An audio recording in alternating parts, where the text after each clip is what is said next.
Let's talk about one of the biggest challenges consultants, coaches, and service providers face: your sales process.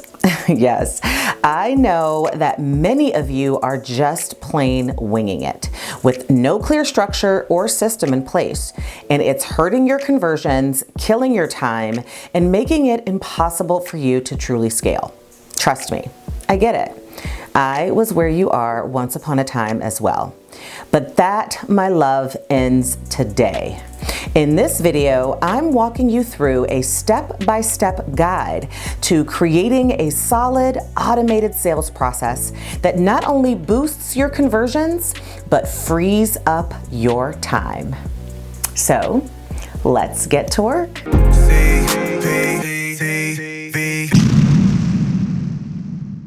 All right, my love, so we are going to get pretty deep and intense into the sales process that I have used over the last 25 years and completely perfected into a system that has generated multiple 6 and 7 figures into my businesses. It is a sales process that has been tried and true, and the ins and outs of each of those steps comes with some more detail and some more function. Obviously that I can't get into a 15-20 minute YouTube video. But if any of what I'm talking about sounds interesting to you or overwhelming, or you want to go deeper, I really do encourage you to apply for my Powered Up Processes Squad. Now, this is an exclusive small group coaching program that I am actually creating this year to allow myself to work very exclusively with a small group of entrepreneurs who are at a point in their business journey where they cannot scale because they are doing everything. They've got clients, but they want more and can't figure out how to do so because they've got zero processes in place. Now, to become a part of this squad does require some specifics around where you are in your business journey, but I encourage you to check it out, because in this group coaching program, we are going to build out together by me literally giving you my sales process, my onboarding process, and my offboarding process that you can implement directly into your business in 90 days or less. So if you are interested in checking that out, especially after you hear all the details and the tips I'm going to give you today, make sure that you head over to www.cherylcperez.com/pups program, because open enrollment is right now, but it is only open for a short period of time. And again, seats are extremely limited in this program. So I advise you to check it out now and go ahead and enroll if you want in, because it is going to be the truth. And I'm excited to see you there. Now let's get into this sales process. And this is the one that I've done. So here are all the steps by the end of this video, and you've got to watch it all the way through to get all of the steps. But I want to make sure that you've got them. So get out your notebooks, because it is time to get to work, my loves. Step number 1, start with a sales nurture for your leads. So if any of you actually saw my last couple of videos on CPTV, we went through a pretty extensive process of me walking you through my leads generation process. And if you happen to be in the leads process lab boot camp, you learned all the stuff that was involved with that leads process.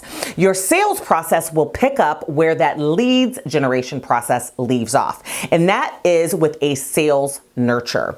Now, this nurture is designed to kind of warm up your leads into your offer. So before you throw the offer at them, you need to continue to build a little bit more trust and show them the value of what you bring. So this is a little bit of a different nurture than the nurturing stuff that we talked about for the leads. The leads that you're nurturing, you're kind of giving them details and tips and tools and advice and more freebies to continue to build that know, like, and trust. This is a pre-appointment. This is almost like a sales nurture, which is a little bit different. It is designed to be very succinct. It is also designed to be very, very automated, but it is a series of entice that will create certain emotions in your potential buyer. And the whole goal of it is to create various emails over the course of usually 7 days to entice entice them to take the next step and actually convert into your complete sales process.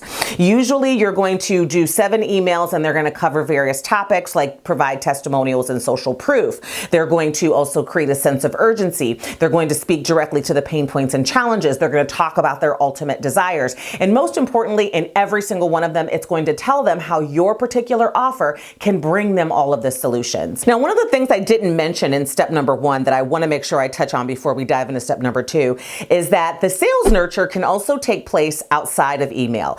If you haven't done the lead generation step and they're not in your business, you can still nurture people on social media, through DMs, through engagement, through organic posts, even through paid ads. And you can also make sure that you're highlighting your offer there. So your sales nurture can take place in both ways, but to be highest converting, the email is going to be the best place, which means that you legitimately need to go through the lead generation process in order to get them in order to attract them, capture them, nurture them, and then put them in here. So let's talk about step number 2. Now, step number 2 for years has been to conduct a discovery needs assessment call. Yes, the call is necessary. Now, it is really because you are trying to guide them into taking advantage of your offer, which is going to be higher ticket. If you're a consultant, if you're a coach, if you're a service provider, you're probably really offering something that's going to be on the more expensive side. And when I say more expensive side, I mean usually anything that's over like 3 to 4K, it's going to require you to have a conversation with someone. And when you're a consultant or a coach or a service provider, you need to have that conversation because that discovery call, that needs assessment call is designed for you to make sure that you have an opportunity to dive deep into their business, to understand their challenges at a core level, and to see if they're a good fit for you. So it's not just a sales call where you are telling them and selling them and doing all of that stuff. It is also an opportunity for you to determine if this is even a good fit for your services. And there will be definitely key indicators if you do this step right that will give you that idea. Now, there's a couple of things that you have to do for this discovery call. One, you have to prepare questions ahead of time. I use a templated discovery call questionnaire, depending upon which offer they have clicked that they are interested in and which sales nurture or lead gen nurture they have been in. So I have a different one for coaching services. I have a different one for consulting services. And then ultimately there's also a different one if someone's doing like a VIP day with me, which are all very high ticket. And those questions are designed in that questionnaire to help me uncover their pain points, to help me uncover their goals, and also help me really truly understand their desired incomes.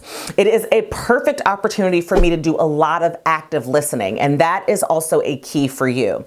It's not about selling yet. That is not what this call is about. It's about you understanding their needs and seeing where you can add value. Now, in this call, you are going to do a little bit of what I call framing your offer, not necessarily selling your offer. And framing it means that you're able to chime in based upon their needs and give them a high level preview of how your services can solve that problem. It's designed to get them excited about what you could potentially do. It's designed for you to be able to build that relationship. But most importantly, this critical call is designed to make sure that they are clear that you truly understand them and that you are truly going to be able to be the expert that they need to help them bring solution and desired incomes into their lives. So this call is critical, right? Because it helps you determine if they're a good fit for you as well, while showing them that you understand their challenges and can truly bring value. Once you are done with this discovery call, and I would totally recommend that you make a templated questionnaire, detailed discovery call questionnaire, which I have and actually give away in the coaching program, then you're going to move on to step number 3. So let's do that. Now, step number 3 is to create and present a clear, concise proposal. Yes, this is where you get to lay out the foundation of how you'll work together. Make sure it's simple and straightforward, but also make sure that it is persuasive and that it is high converting. I have tried so many different proposals and styles of proposals over my career. Now we actually use an electronic proposal. I used to print them out and put them in folders, and back in the day, actually physically go to someone's office and meet with them and do a full-fledged presentation. Now, I'm not not saying that I have not done those in the recent years. I have, but I only do those if what I'm proposing is going to be like well over 50K to 100K, because when you get into that high ticket, then yes, an in-person proposal presentation where there might be multiple decision makers is going to be key. But if you're looking at your average, which like my average is $20,000 to $30,000, then it can literally be an electronic proposal. Now, when I say present, I mean when you're first starting out as a coach or a consultant or a service provider, you will want to get in the habit initially of actually presenting the proposal. So before you get off that discovery call, you're going to say, I'm going to put together a clear proposal for us to discuss. Let's get some time on our calendar right now for me to be able to review this document with you and show you what we'll be able to do to help you, right? That way you've got that follow-up proposal presentation in your schedule already. But now I've been doing it for so long that proposal presentation I've been able to actually take and turn into an electronic document. And the electronic document is really simple for me to just send over to them. So it's really streamlined the process. It depends upon where you are in your consulting journey and how much experience you have in selling before I would recommend that you are actually not making a physical presentation. But when you prepare this proposal, you're going to want to make sure it includes your project scope and your deliverables, that your pricing and your payment terms are included in it, as well as the timeline that is going to be expected for this project.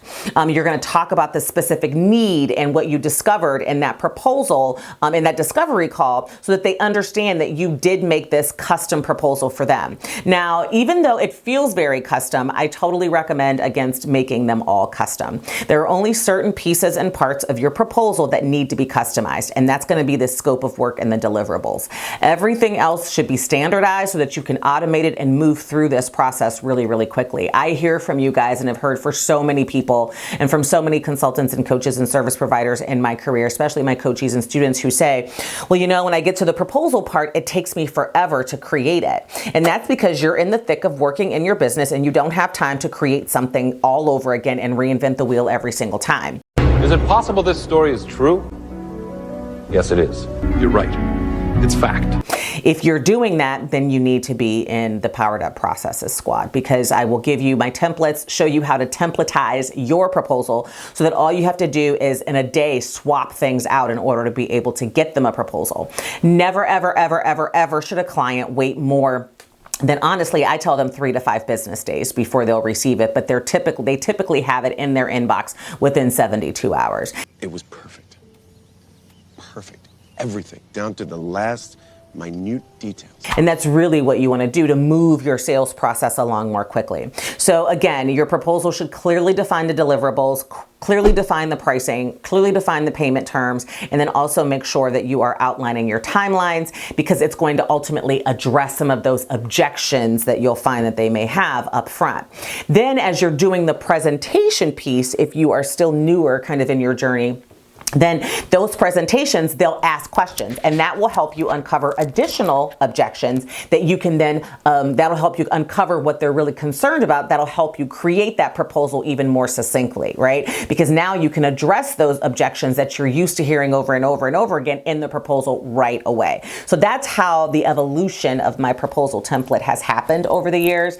And I think that I gave you guys a copy of what my proposal template looked like in the past, but that's no longer available because obviously I will be giving it away in the group coaching program. So let's talk about what the next step is after you create and present this proposal, because this is really where it gets good and, you know, you're converting. So it's time to get to the business side of, you know, taking care of your client. Now, step number 4 in this sales process is to follow up until your proposal is accepted or declined. Yes, you want to get a yes or a no. And you want to get the no pretty quickly so that you can move on to the next prospect. I know that in your mind, you're like, Cheryl, I need every single yes I can get. And typically when you're holding on to every single proposal delivery by the hair on your skinnies, your chinny chin chin, then that's usually an indication that you don't have a lead generation process in place, because that means you don't have enough proposal requests coming in. And that's a whole different issue, right? So you have to understand that not 100% of the people that you present your proposal to are going to move forward with you right away. Some of them will say no. They're not interested. Some of them will say, not right now, and will become clients in the future. And some of them you won't even want to send a proposal to because they're just not a good fit. Believe it or not, it does happen. So following up until you get the yes or no is going to be a very important step in your sales process. And this is where a lot of entrepreneurs drop the ball completely. You send a proposal and then crickets. Yes, don't. Here's how you should follow up without being pushy, because there is an art to it. And I like to automate my entire follow-up process. And I like to do it through the #1 form of communication for most people who are my ICA, which is going to be email, right? So use your CRM, your email marketing system, and create a follow-up sequence, a follow-up nurture. And you guys have heard me talk about sequences and nurtures. I get more in depth and detail into it into the coaching program, and I actually give you all of my follow-up swipe files, all of my email swipe files in the program, because the email tool can allow you to schedule up the follow-ups. And it's so simple on our end, is that after I've completed, or someone on my team has completed, kind of like that proposal piece, and we've sent it out, we just literally plop them into the email, the follow-up email sequence. And over the course of usually 10 days, it will slowly and in a non-pushy way follow up with them to get their decision. At the end of it, usually I would say 70% of the time, they will email me back and say, no, yes, I want to move forward. How do I do that? Or not at this time. This is what's going on. Unfortunately, we can't move forward. And that's okay. I've got a yes or a no. So that's really important. But I automate them, and the whole entire process is automated because it allows me to create the perfect emails in order to be able to trigger all of those emotional things that come from being a salesperson. You also want to keep your tone very friendly but firm in these emails. And a lot of people have a hard time with firm, but firm is good. Remind them of the value. Remind them of how you're going to help them overcome the biggest pain points and challenges that you guys have talked about. And remind them of why they came to you in the first place. That's so important in the follow-ups. And then I also utilize different emails to highlight different sections of, the proposal, in order for them to really understand each piece of it. And sometimes to create a sense of urgency, I might even throw in a, hey, you know what, this is the last chance. Here's a coupon code, or here you can get this much off. Or, usually though, for me, it's like my calendar is filling up with client work. I do not book out beyond a certain number of clients. So if you still want to work with me, you've got to make a decision now. And either way, I hope that we can work together, but if not, that's okay too, right? And so the follow-up emails allow you to be able to really think through those and create them. And you want to add that urgency in them as well. Now, step number 5 is once your proposal is accepted, it is time to contract them. Yes, this is a critical step, and I know a lot of you out there may not be doing it or realize you should be doing it and just don't know how. Don't worry, we cover it in the group coaching program. It is important to do this. You've got to have all the contractual terms, the indemnification, the confidentiality, the specifics of your payments, the how you terminate, all of those things have to be included in the contract. And yes, if you're a part of the group coaching program, I give you a copy of mine. But you have to make this process really seamless and easy for people to do. If you make it too difficult, it's going to take forever to get it back, and you just won't get it. And it's also clearly communicating to them that you may not be the best fit for working with them because you can't even get your contracting process together. So I recommend using digital contracting tools 100%. Platforms like sign.com, which I talked about in a few videos ago, make it easy for clients to sign immediately and for both of you to get emailed copies of them. Keep the contract simple. Do not make it 50,000 pages. Make it cover the big stuff so that you can move forward, but you don't want to scare them and put them in a situation where they're like, I got to talk to my attorney. I have done that and it sucks. So do that as well. And the contracting piece pretty much happens immediately after they click that, yes, I want your proposal piece. Now, step number 6, and the final step in your sales process, is to collect your payment, bill them, or invoice them. Yes, that's how you know it is a closed deal and it is a conversion. And this is my favorite part of the process as well. So I am sure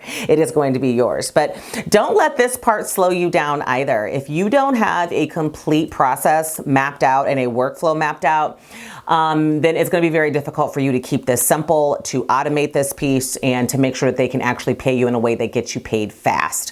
One of the biggest things that I hated a long time ago was having to actually physically send invoices. And back in the day, we had to like print those out and mail those bad boys. And then they would receive them and have to like mail me a check. And it was like this crazy thing. Now, I totally recommend that you use an invoicing tool like QuickBooks. It allows them to automatically go out. It will automatically send out reminders for you when the invoices are due. It'll let them know in advance. It automatically allows them to ACH you, do electronic forms of payment, use credit cards, whatever it is.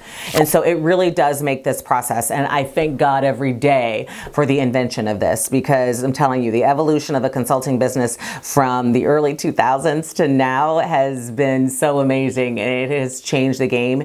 So there is no reason for you to go all the way back to the early 2000s in your sales process. So send the invoice immediately, set up automatic payments, use an electronic tool, and also set up follow-up reminders and make sure that you are on top of that, because there is nothing worse and having to chase somebody down for an invoice that needs to be paid. And I oftentimes get the question, well, what payment structures do you use for your invoices, for your high ticket products? And I have various ones depending upon the actual service or the contract or the project that's being completed. And I do go over all of these things specifically in the group coaching program. So again, if you want them, you got to jump in there. But this is going to be really important to encourage your clients to make their payments. So inside the contract, for instance, I've automatically got late fee language in there. If they're more than 30 days past due, it automatically gets late fees applied, things like that, you know, that will delay their projects. And so the reminders that I automatically have set up in those email nurtures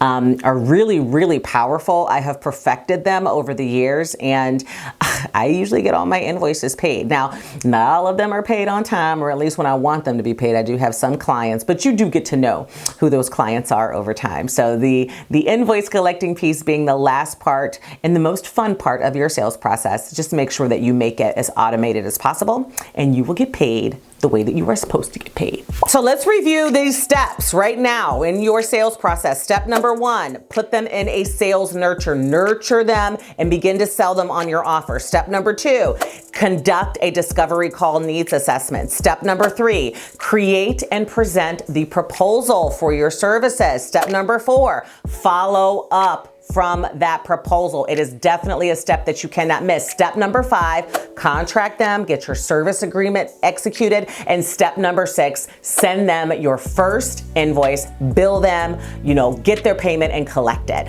Those are the 6 steps to a multi-million-dollar, 7-figure consulting, coaching, and service providing sales process. And again, if you guys want to dive deeper, you want the swipe files, you want the templates, you want all the stuff that I use in order to be able to implement this stuff over the past 25 years that keeps my conversion rates over 60% when someone goes into my sales process, then make sure you check out the Powered Up Processes Squad and become a member. It is an exclusive group, very, very small, very, very limited seating. I am not just saying that. I am not allowing more than 30 people per cohort into this program. So keep that in mind. If you want in, you got to check it out at the link below, CherylCPerez.com/pups program. Click the link, go ahead and enroll, and I will give you more deets inside. And until next time, my loves, I will see you very soon. Same time, same place next week. Bye-bye. Mwah! You an entrepreneur, I got